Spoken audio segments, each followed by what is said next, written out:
আসসালামু আলাইকুম। আজকে রেসিপি পটল ভাজা। এভাবে পটল ভাজা খেয়ে দেখবেন, বারবারই খেতে মন চাবে। তো চলুন শুরু করা যাক।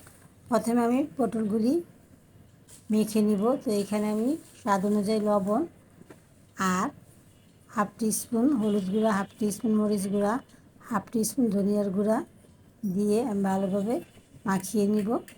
আর এখানে দিব সামান্য একটু পানি দিয়ে আমি আবারও মাখিয়ে নিব। এরপর আমি এখানে পটলগুলি দিব। তো পটলগুলি আমি এভাবেই কেচে নিয়েছি সব সাইড দিয়ে, যাতে ভিতরে সব মশলা যায়। এরপর আমি সব পটল এভাবে মাখিয়ে নিব মশলার সাথে। এরপর সব পটল মাখানো হওয়ার পর আমি পটলগুলিকে আধা ঘন্টার জন্য এক সাইডে রেখে দেব।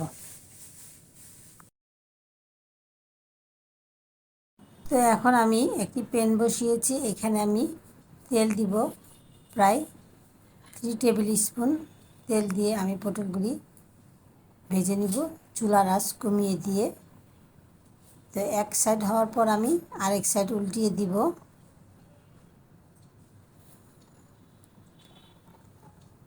এরপর আমি ঢাকনা দিয়ে ঢেকে পটলগুলি ভেজে নিব। তো পটলগুলি আমি আরেকটু ভেজে নিব। আমরা যদি চুলার আঁচ কমিয়ে দিয়ে আস্তে আস্তে ভেজে নিই, তাহলে পটলগুলি সেদ্ধ হয়ে আসবে। এরপর আমি আবারও ঢাকনা দিয়ে ঢেকে পটলগুলি ভেজে নিব। তো পটলগুলো ভাজা হয়ে গিয়েছে, আমি এখন উঠিয়ে নেব। এরপর আমি কিছু মশলা রেডি করব। তো যে বলে আমি পটলগুলি মেখেছিলাম, সেই বোলটার মধ্যে আমি মশলাগুলি দিব। প্রথমে দিব হাফ টিস্পুন হলুদ গুঁড়া, হাফ টিস্পুন মরিচ গুঁড়া, হাফ টিস্পুন ধনিয়া গুঁড়া, সামান্য একটু জিরার গুঁড়া, হাফ টিস্পুন রসুন বাটা আর হাফ টিস্পুন আদা বাটা, আর সামান্য একটু পানি দিয়ে আমি মশলাটা মাখিয়ে নিব। এরপর দিয়েছি আমি সামান্য একটু লবণ, কারণ লবণ আমরা আগেই দিয়েছিলাম আর মশলাটার মধ্যেও লবণ আছে।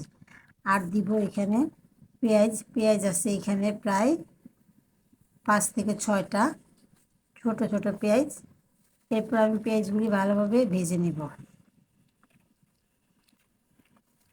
তো আমি পেঁয়াজটা বেশি ভাজবো না, আবার বেরেস্তাও করব না। তো পেঁয়াজগুলো ভাজা হয়ে গিয়েছে। আমি যেই মশলাটা তৈরি করেছি সেটা আমি এখন দিয়ে দিব। এরপর আমি ভালোভাবে মশলাটা কষিয়ে নিব প্রায় 10-12 মিনিট, যাতে সব মশলা থেকে কাঁচা গন্ধটা চলে যায়। এরপর আমি এখানে পটলগুলি দিয়ে দেব। পটলগুলি দিয়ে আমি আবারও ভালোভাবে পেঁয়াজের সাথে মিশিয়ে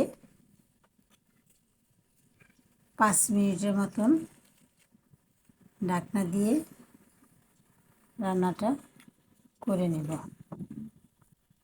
আপনাদের যদি রেসিপিটা ভালো লাগে, প্লিজ একটা শেয়ার করবেন আর একবার তৈরি করে খেয়ে দেখবেন। যদি ভালো হয় একটা কমেন্ট করবেন।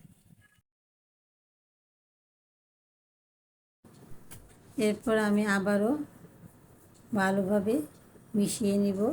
নিচেরগুলি উপর উঠিয়ে দেব আর উপরগুলি নিচে, এভাবে দিয়ে আমি আরও 5 মিনিটের জন্য চুলার আঁচ কমিয়ে দিয়ে ঢাকনা দিয়ে রান্নাটা করে নিব।